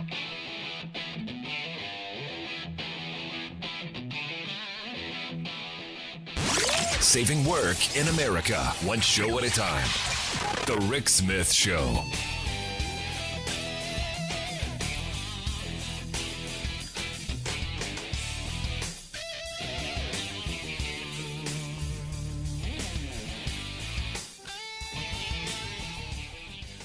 I'm Rick Smith, and this is Labor History in 2.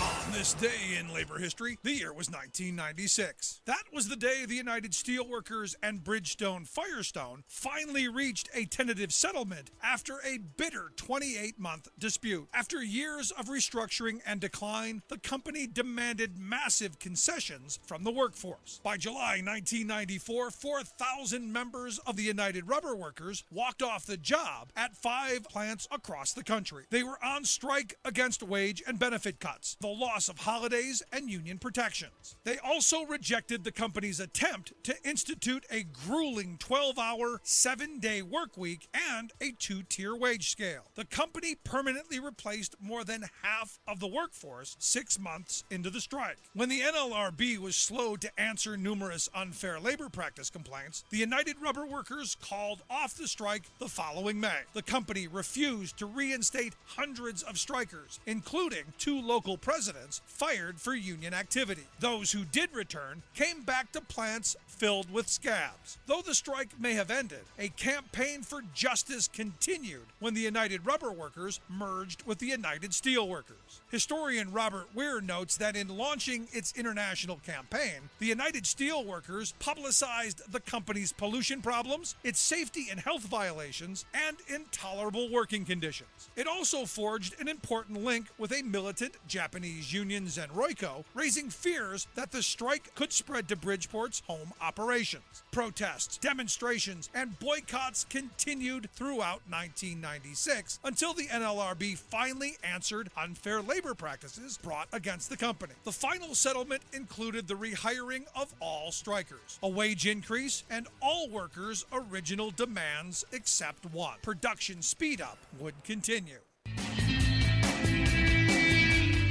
Welcome back to the Rick Smith Show. Now, here is Rick Smith.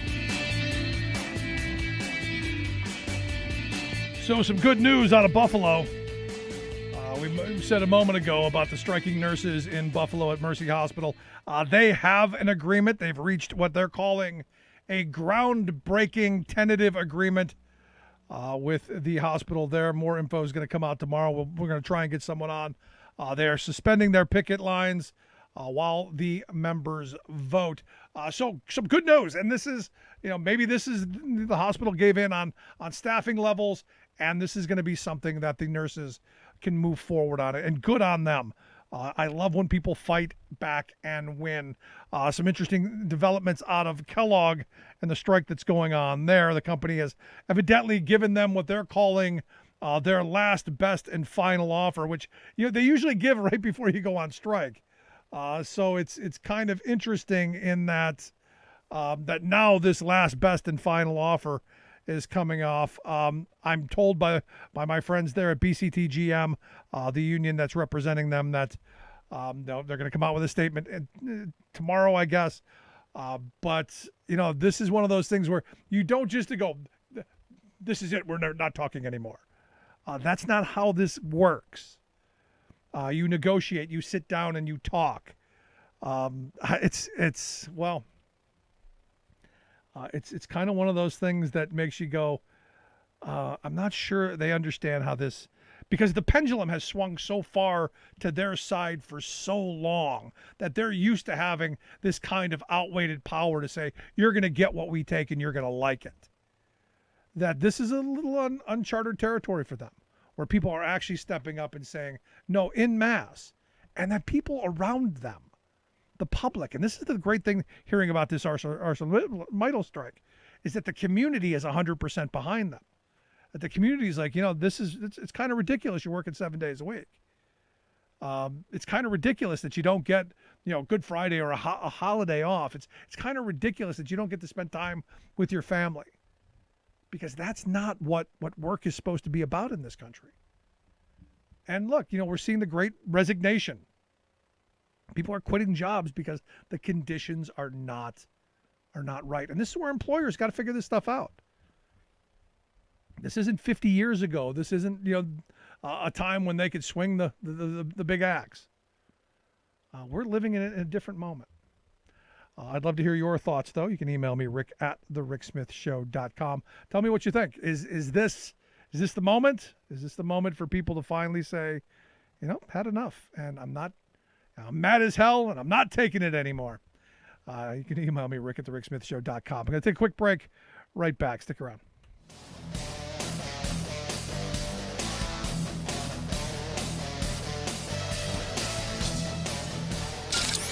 Waving the flag of freedom for people, not corporations.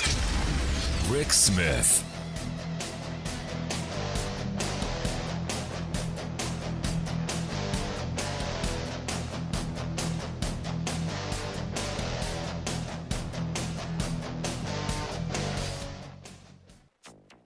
We can get real on coal, cars, cash, and trees. Major agreements on methane, deforestation, and more at UN Climate Summit. But getting commitments that translate to real change is no small lift. As Critical World Conference moves into the negotiating phase. Plus, 2021 off-year elections deliver a mixed bag for the environment. All of those mixed bags and more straight ahead from Brad. And I'm Desi Doyen. Stand by for 6 minutes of independent green news, politics, analysis, and snarky comment. More than 100 world leaders pledged to halt deforestation by 2030. Of course, to do that, they'll need a detailed plan that they'll need to print out on thousands upon thousands of pieces of paper. This is your Green News Report. Okay, Desi Doyen, a whole lot of stuff going on at COP26, the UN Climate Conference. But first, we've got some elections here in the U.S. Yes, the environment was on the ballot in the off-year elections across the U.S. this week. In Virginia, Republican Glenn Youngkin, who says he's not sure if humans cause man-made climate change, edged out former Democratic Governor Terry McAuliffe for the governor's seat. In New Jersey, incumbent Democratic Governor Phil Murphy won a second term, which is good news for his massive initiative to remake the state into a regional hub for offshore wind energy. Actually, it's good news for all of us on this planet. Indeed. In Ohio, a Republican coal lobbyist won a special U.S. House election in a reliably red district. In New York State, voters approved an amendment to the state constitution guaranteeing New Yorkers the right to clean air and water and a healthy environment. That should be interesting. But in Maine, voters agreed with the ballot initiative to cancel a proposed high-voltage transmission line to deliver clean Canadian hydropower, which would have required clearing a miles-long path through the state's forest and was opposed by fossil fuel and utility interests. High-voltage transmission lines are necessary for delivering renewable energy across long distances and are a growing area of contention and litigation. Meanwhile, in Glasgow, Scotland, the COP26 UN Climate Summit now moves into the grueling phase of negotiating the incredibly complex details and mechanisms to deliver on major deals announced by world leaders this week. I'm sure it'll go really well, and it'll be totally easy. Issues like wealthy countries financing adaptation and clean energy technology in developing countries, emissions trading, enforcement, transparency, and accountability. Before departing Glasgow, President Joe Biden urged world governments and the private sector to seize the moment. This isn't just something we have to do to protect the environment in our future. It's an enormous opportunity for all of us, all of our nations, to create jobs and make meeting climate goals a core part of our global economic recovery as well. More than 20 countries and financial institutions vowed to halt all financing for fossil fuel development overseas and divert an estimated $8 billion a year to clean energy projects instead. Nice. Was the U.S. one of them? Yes, we are. The UK, European Union, and the U.S. all signed off on a new Just Energy Transition Partnership with South Africa, promising more than $8 billion to help that country ditch their coal-fired power plants. Good. The European Union and the United States announced a deal to end their trade war over steel and aluminum launched by Donald Trump, but also will require the incredibly emissions-intensive steel industry to decarbonize, pushing international producers into clean production methods like green steel made using renewable energy. Can that be done? You can generate enough heat with renewable energy? They're doing it now in Sweden. Nice. If they can do it there, we can do it here. More than 100 countries signed on to a new pact to halt and reverse deforestation and land degradation by 2030. The Glasgow leaders' declaration on forests and land use accounts for about 85% of the world's forests and includes billions in funding for sustainable forest management, conservation, and reforestation. More than 100 countries representing more than two-thirds of the global economy agreed to cut methane emissions by 30% by 2030, a very significant deal, yet it does not include major emitters like Russia and China. Because methane is a powerful climate-warming gas, reducing emissions now would have a rapid and significant effect on global warming. And finally, President Biden is backing up that methane pledge with action at home. The administration announced that the EPA and other federal agencies will now develop new methane leak standards to cut U.S. methane emissions by 70% below 2005 levels by 2030. And that will cover both new and existing infrastructure across the entire oil and gas industry supply chain. So lots of pledges and deals, but they all have to be backed up by action.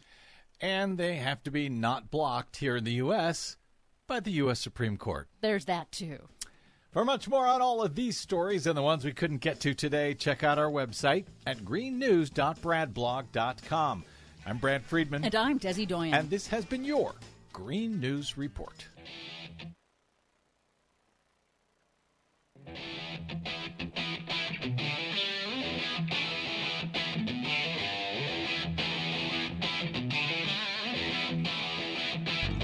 Welcome back to the Rick Smith Show. Now, here is Rick Smith. So, Joe Manchin. As I said at the beginning, hostile work environment. He's claiming the U.S. Senate. Hostile work environment.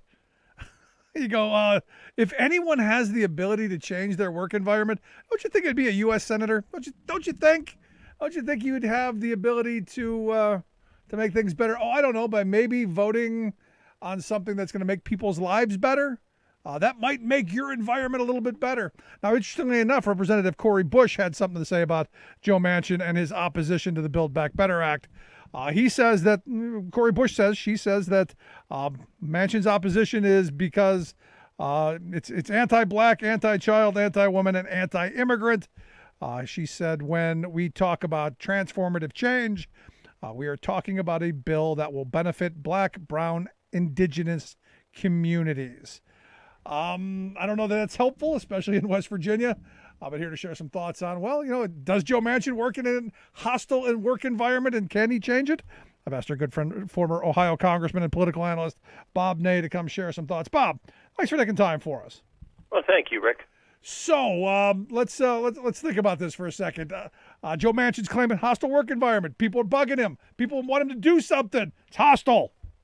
Well, if you want to have a friend in D.C., get a dog. This has always been the case. I used to say, keep your superficial friends close and your enemies closer. That's what I used to say in D.C. I mean, there's a lot of good people, but I think that the work environment has been, a hostile work environment for a while in Washington, and so I don't think that's anything new. He's going to run into, Senator Manchin, I should say, is going to run into, Rick, some hostility because of the way this has gone down. Now, on the other hand, some people would say, well, they knew where he stood, they, meaning the White House and Senator Schumer, the leader of the Democratic side, should have capitulated, to he and Senator Sinema. So that would be the counter.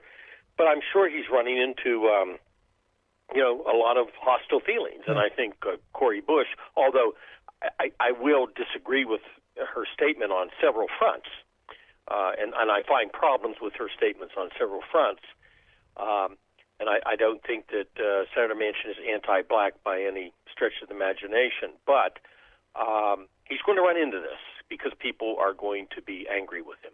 But even if let's say that she's absolutely right, and I don't believe that she is 100% right. Right. But framing it in such a way that this Build Back Better plan is going to be transformative for black, brown, and indigenous communities gives nothing to the people of West Virginia to push Joe Manchin to get it done, understanding that it would help them just as much as it would help the black, brown, and indigenous communities because they need it too. Well, I had a big problem, not just West Virginia. When I read her statement, it gave me chills because when you read it, I would even take it a step further that she's saying it's anti-brown indigenous women, anti-brown indigenous children. I mean, it's so slanted when I think if you look at the bill, whether it's $3.5 trillion and now it's $1.7, if you look at the bill and the concepts, they are broad concepts that help basically everybody within certain groups of people. So I think the way she framed it, well, first of all, calling him anti-black is just wrong because, I do know him.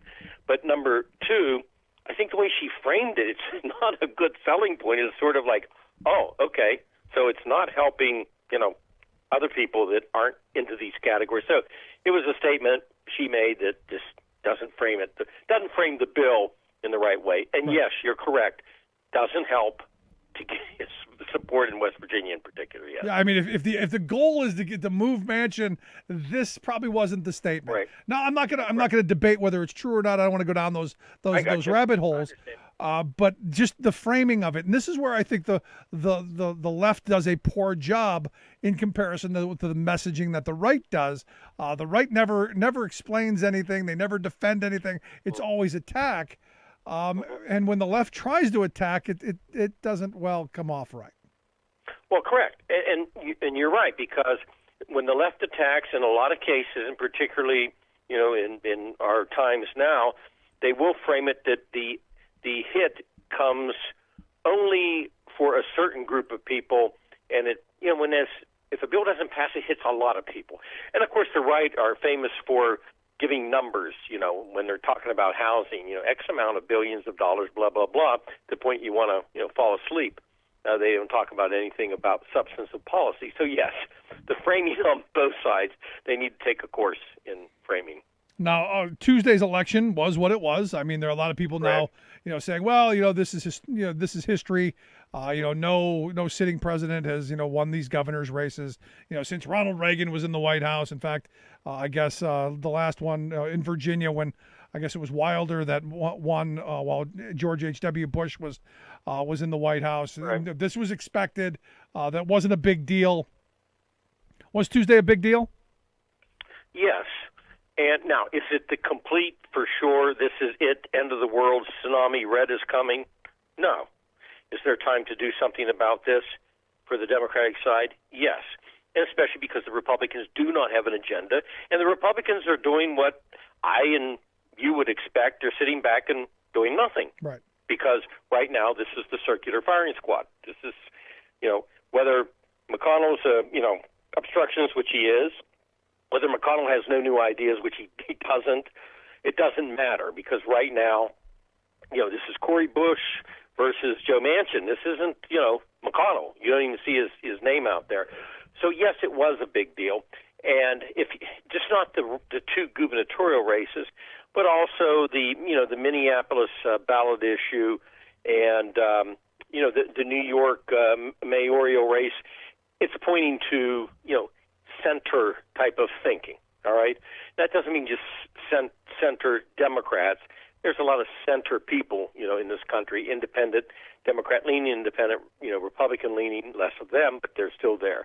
So I think it is a big deal for, I'm not going to say wake-up call, but for maybe, readjusting how the Democrat Party wants to frame issues and how they want to proceed in the next 60 days. I say 60 days because after Christmas, it starts an election year. Yeah. It's all about the next election. And I said, look, I'll go a little bit against where you're at there, because I don't think the Democrats gave their candidates anything to run on. You got to have something. I mean, this infrastructure bill is what we've been talking about all summer. We're here into the fall. It's getting into the winter months. It looks like nothing is going to get done. In Virginia, I know that, the right was, like a dog with a bone on that theory that's critical about race and the babies with the masks and all that stuff. You gave them the red meat to go out and vote and rile your base to fight for something. The Democrats didn't get people to rile the base and say, hey, look, we got this. Let's defend, whatever it is, negotiating prescription drug prices, which is overwhelmingly popular with everybody. The $250 a month in tax credits for kids to keep them out of poverty, early childhood education, college, all of the, you could have been running on that had you gotten something done. And I'm arguing that, I think we are a center left country, and that we will take these kind of popular reforms if we could just get them passed. If the Democrats would get their heads out of their keisters and actually push this stuff forward. I can't disagree with you. Again, I said the circular firing squad. It doesn't matter where Republicans are. It doesn't even matter about Donald Trump right now. It really doesn't. It matters about the White House and the House and the Senate, Democratic controlled, and what happened. Here's where I think a big mistake was made, and I know I will be, lambasted for this, but I think they should have passed the $1.2 trillion infrastructure bill and don't link it as sort of like almost a hostage deal for the $3.5 trillion. I think they had to tackle that. I just don't think there was a benefit to saying, well, wait a minute, until we get this one, we're not going to do that. I just don't see it. Yeah, but I know others would say, well, Bob, once they get to 1.2 trillion, they won't pay attention. Well, they're not paying attention anyway. Yeah, that's an excellent point. To the 1.7 trillion. They're not. So they got to find a different way to do it. They got to find a different way to come to some type of agreement, and they're going to have to get Manchin in order, to do that. They're going to have to do something. Yeah. Now Biden's numbers, they're saying in the tank, 42%, I guess, NBC poll saying, as we're heading into these midterms, is that a big deal? Is that harmful? Well, it's not helpful, but let me just say this. I have, and I'm not trying to claim this as scientific research by any stretch of the imagination, I have called Biden supporters. I'm not talking about political activists. I'm talking about, I call them regular earthlings that have supported President Biden. And when he ran, and I've asked them some pretty in-depth questions. Now, I've only called 15 people, but I've called them in different parts of the United States, in Oregon and Vermont and Pennsylvania, Ohio, people I know very well. And I've been asking them a series of questions, and it's very interesting.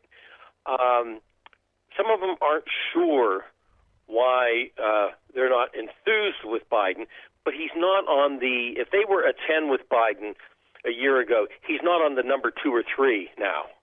He's still 6 or 7, And I think that's a good indicator because they're trying to figure out, where they want to be, but they're not happy. They were a 10 last year, they're a 6 this year.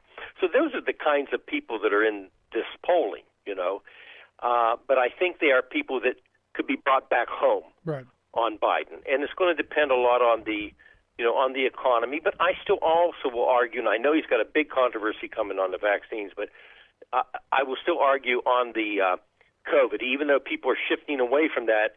I don't believe that the polling is correct when people really kind of don't care about COVID anymore. I really don't believe that. Yeah, I hope you're right because most of the people I know are past COVID now. Everybody that I'm talking to is, I've been vaccinated. I don't care. It's over. I'm going back to living my life. And this is where Biden's got an interesting problem here because, you've got this mandate that's, I guess we're re-upping here by the end of the year. And there's going to be some stuff on that. And there are going to be a ton of lawsuits. There's going to be a ton of stuff that's coming out of this. How hard does he fight on this, knowing that this is going to give the right that rallying issue that they're going to be able to run into 2022, go and see Biden doesn't want you to get back to life. He wants you stuck in virus mode. But see, I think he explains it. I think he runs with it. I know it's not going to be easy, but here's the stark reality. Let's take Vermont, Rick. That's the good one to take. They had the percentages way up, I think towards 80% of the vaccination rate. They were the top in the country. Right. They're having a surge. That surge is amongst unvaccinated people. And then, of course, they carry the COVID, and then they can give it as a breakthrough case to somebody, yes, has been vaccinated. No, they may not die from it because they've been vaccinated, but they will get sick. They will take hospital space.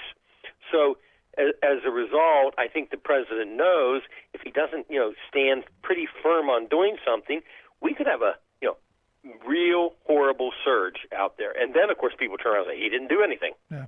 Or I think worse for the yet, good it of the mutates. country, he's going to do some controversial things. Or worse yet, it mutates and then jumps the vaccine. And right. We're right back where we started from. Where we were. And this is the frustrating part of this because, the poorly educated are the ones who are leading this debate. I mean, if you look at Tuesday's results, it was, non-college educated white women who really flew this, towards Youngkin with just overwhelming numbers that you hadn't seen before. And it was because of this dumb stuff. They're teaching that theory that's critical that I can't explain, but I know they're doing it. And the other, the putting the masks on. I mean, the two dumbest issues possible are what ignited that fire in Virginia to get these non-college educated white women fired up into the polls. Right. And, Youngkin, of course, there's the game plan for the Republicans if they've got enough guts. But Youngkin, he played it right on Trump. He kept him arm's length away, but he didn't, go attacking him, but he kept him arm's length away. Now, how long can you do that if Trump's running? I argue if Trump runs, then that I think that helps. Yeah. Frankly, I really do helps Biden. But because Youngkin's going to outperform Trump, fact remains Trump lost Virginia, and he lost it big. No, you're absolutely right. But I look at Youngkin, and my observation was he's the perfect mix of religious zealot, race baiter, and snake oil salesman. That is a perfect Republican to run. Mm-hmm. No, he did well again on the one issue that when they tried to wrap Trump around him, he walked that razor's edge. Yeah. Now, Really sadly, what's going on is, because I think most people I know, they're past the virus. It's going to take another massive surge. We're going to have to see hospitals again filled with mobile morgue trailers rolling around before they get serious about it again. Now everybody's talking about inflation. Inflation's out of hand. The economy's terrible. Our supply chain's backed up. I'm not going to be able to get the kids the G.I. Joe with the Kung Fu grip for Christmas. It's the end of the world, Bob. Mm-hmm. Well, I mean, I'm agreeing with you in the fact that a lot of people are over the virus, but I just don't think the polling is going to be accurate there because I think it'll resurge, and then they will become, alarmed. Yeah, then it's why didn't you do anything? I get that. Then it's too late. But now we've got this inflation issue. And I can't tell you how many times I've heard, and I'm going, we've got some inflation problems. The experts that I talk to say that they're expecting some of that to recede as our supply chain problems realign, but that fear is still there. Well, it is there. Once the supply chain, which is what I think we ought to really focus on, too, for the long term. If we are missing things in the supply chain and we can identify what we're missing in the supply chain, let the American workers make that missing piece. Absolutely. The government ought to give loans, do any incentive they can do to make that missing part of the supply chain and make it more permanent. I think that the supply chain problem, as it begins to correct, I think will be okay, but I don't think it's going to be okay till around May or June, and so we'll see how that affects the midterms. But I do think it will eventually straighten out. But I still think that the White House really ought to beat that drum about that supply chain, because that supply chain says one word to me: China. Yeah. No, and this, for me, this is where a strategic reset is a good idea. Rebuild our manufacturing base under the guy, because we only do things in this country, and you know this as well as anybody. We only do this on the grounds of national security and the military. So for me, I got to be honest, I'm looking at our supply chains as a national security issue. If we can't get the PPE we need, if we can't get the things that we need to build our bombs and all of our stuff and keep our energy system up and our water systems running and all this stuff, that is a national security issue. We should be taking full-on advantage of framing it in those ways.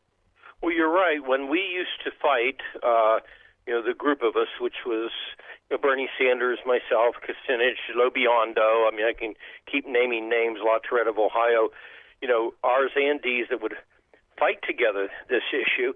We used every issue possible. If you're a righty, we used defense issues, If you're to the left, we use human rights issues. Right. And all of those issues, none of it was BS. Those are true issues. You take the trade issue, as you know it better than anybody, Rick. You take that trade issue, you can plug in about 5 different major issues into the trade issue.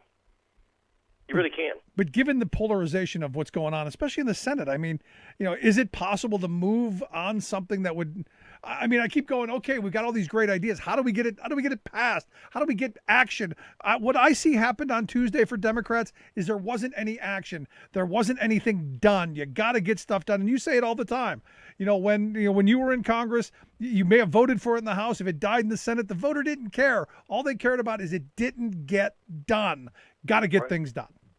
And you have to, and that's where, again, I think that as the legislation came up, one of the pitfalls that eventually happened was, tying one piece of legislation to another, and that happened, and it happened more than just in the infrastructure cases. It's happened in other pieces of legislation. Well, we're passing this, but if you, the Senate, if you don't do that, and when you try to link those like that, it just doesn't seem to work. I would love to have seen right out of the box, the transportation bill, and and they could still work on the other bill. They were still going to have the Manchin problem. Yeah. Any way you look at it, whether they voted the $1.2 trillion out or they didn't, they have a Manchin cinema. I'll put them both. They have a problem. Yeah. So I think they should have just tackled them one by one, and then I would love to have seen, this is what I really can't get over. Why could there have not been the golden bill that, cut pharmaceutical costs, help the seniors, had something in for child tax credit, and you take it to the floor, and then you do an amendment process.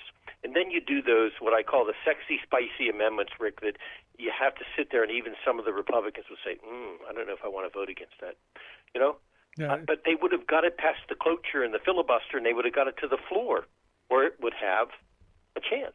And they've got the idiotic cloture rule, so here we sit. Yeah, and here we are. And I'm taking no joy in the fact that early on I said I believe nothing's going to get done, but it's looking increasing like nothing's going to get done if we're stuck in the constraints that we're in right now, which is both bills have to move. We'll see. I'm hopeful, but we'll see. But Bob, as always, I appreciate the time. Thank you, Rick. Great stuff. Thank you. Thank you. Our good friend Bob Ney. I mean, seriously, at the end of this, it is about getting stuff done, and that, to me, the lesson in all of this on Tuesday is you didn't get anything done. Time to get things done. Now, do Democrats move and say, okay, we're gonna decouple these just to get the win and the bipartisan bill and get that pushed through? That's going to be for the leadership to figure out. If it's me, I got to tell you, I take the win where you can get it. And like Bob said, you go after what you can. You still got budget reconciliation. You still got some things. Maybe you water that down even further if you have to. But you got to put points on the board. I know in 4th and inches on the goal line, it's the inclination to, hey, we got to go for it. But sometimes you got to take the points. Sometimes you got to take the points. I'm going to take a quick break. Right back. Stick around. You listen to The Rick Smith Show. We're working people. Come to talk.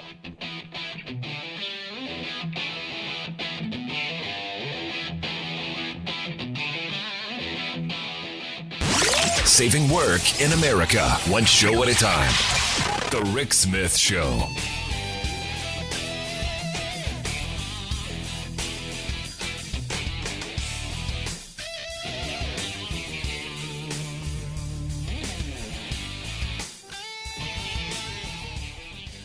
I'm Rick Smith, and this is Labor History in 2. On this day in labor history, the year was 1979. That was the day that became known as the Greensboro Massacre. Members of the Ku Klux Klan and the American Nazi Party shot and killed 5 participants in a demonstration held by the Workers' Viewpoint organization, later called the Communist Workers' Party. Workers' Viewpoint organizers had come to Greensboro in an effort to strengthen the unions at the Cone Mills textile plants. At the time, Cone Mills was the largest producer of denim in the world. African American mill workers faced discrimination and dangerous conditions, including breathing in textile dust that was known to potentially cause brown lung disease. Tensions between the communist organizers and the Ku Klux Klan began to mount. Disagreements also arose between the communists and other union organizing efforts in Greensboro. The Workers' Viewpoint group decided to hold a Smash the Klan demonstration. They coordinated the route of the march with the local police. But on that fateful day, no police were there to provide protection. In broad daylight, cars filled with Klansmen and Nazi members drove up and opened fire on the demonstrators. 5 people fell dead. A criminal trial was held in 1980, and a federal civil rights trial took place in 1984. Both times, the defendants were acquitted by all-white juries. In 2004, Greensboro began a Truth and Reconciliation Commission to address their community history. The second chapter of the final report recounts how Milano Cottle, the Nazi who owned one of the vehicles driven that day, later bragged in an interview that the Klan destroyed the damn Union with its actions against the marchers. After the tragedy, there was a strong backlash in the press against the communist organizers. Like what you hear? Check out more at laborhistoryin2.com.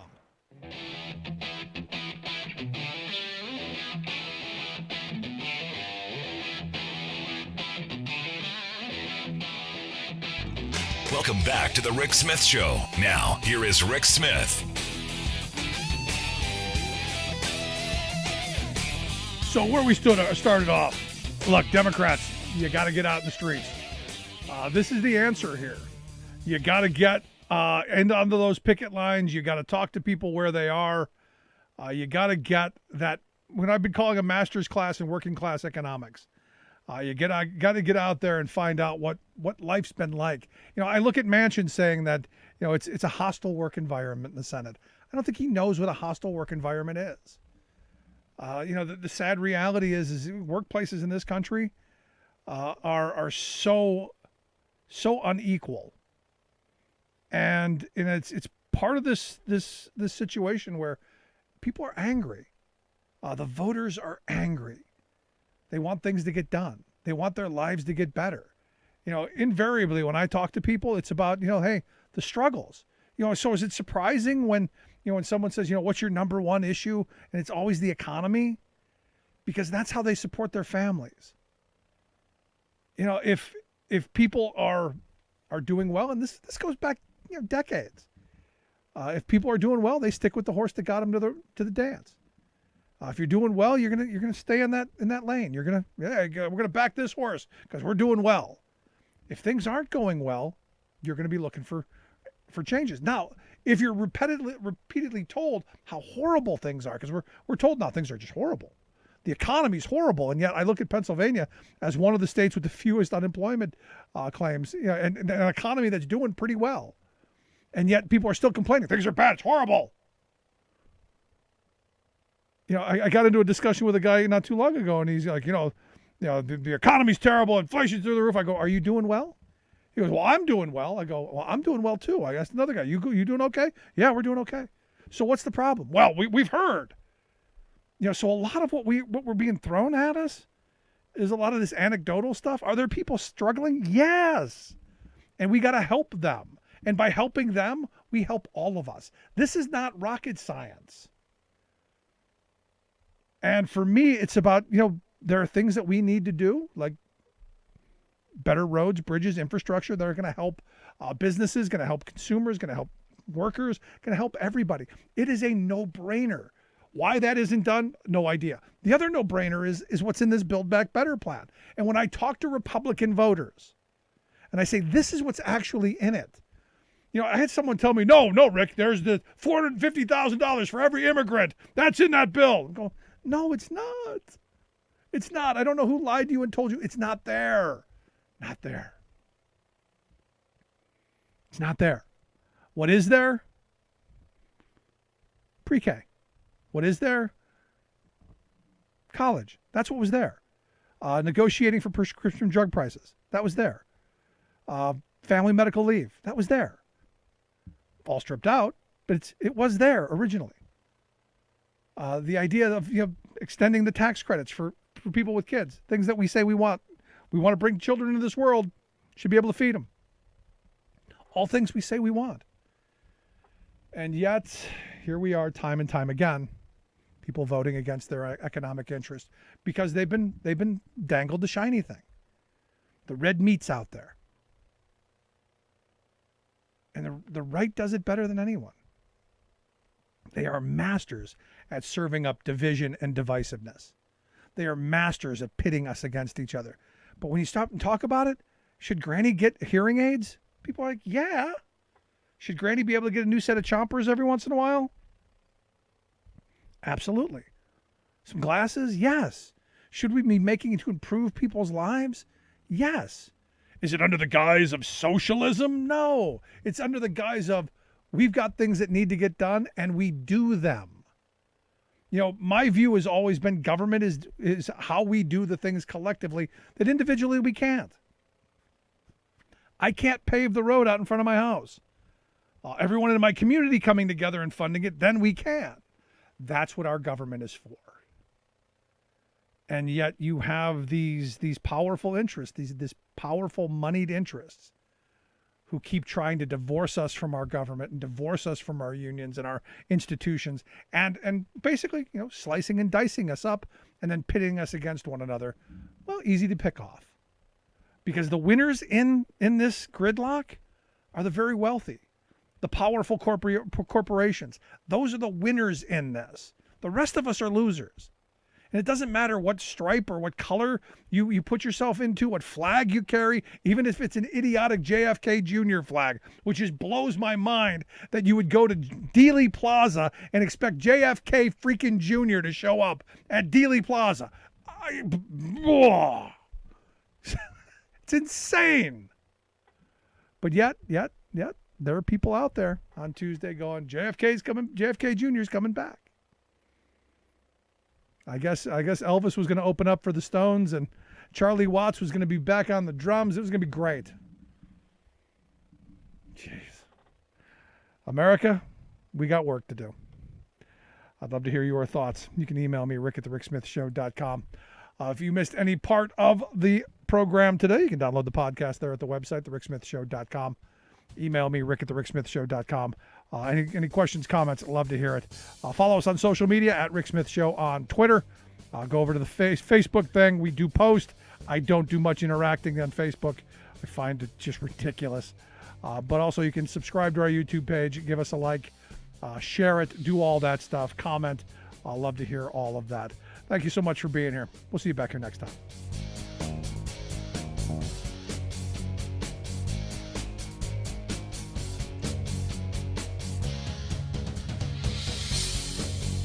You've been listening to The Rick Smith Show. Email Rick at rick@thericksmithshow.com.